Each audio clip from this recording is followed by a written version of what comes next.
বিয়ে মানে হচ্ছে শুধুমাত্র একটা ঘর, দুটো হাঁড়ি পাতিল আর কিছু আসবাবপত্রের সমাহার নয়। বিয়ে হচ্ছে দুজন মানুষের মনের মিল, আর সুখে দুঃখে চিরদিন চিরকাল একসাথে পথ চলার অঙ্গীকার।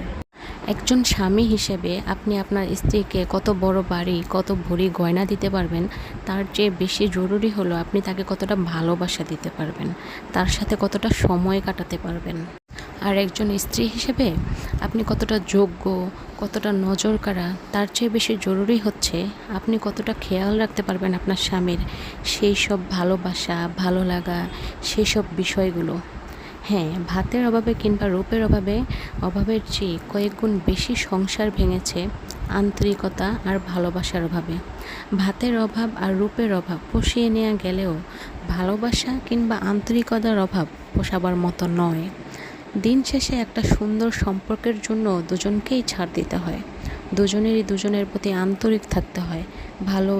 ভালোবাসা, ভালো লাগাটুকু একতরফা চললেও সম্পর্কের ক্ষেত্রে দুজনকেই দুজনের গুরুত্ব দিতে হয়, না হলে সম্পর্ক টিকিয়ে রাখা যায় না। সময় কারোর জন্য থেমে থাকে না। চাইলেই দুজন মানুষ সারা জীবন একসাথে কাটিয়ে দিতে পারে, আবার চাইলেই দুটো মানুষ ক্ষণিকের মধ্যেই আলাদা হয়ে যেতে পারে। তাই আমার মনে হয় দুজন মানুষ আলাদা হওয়ার চেয়ে একসাথে সারাটা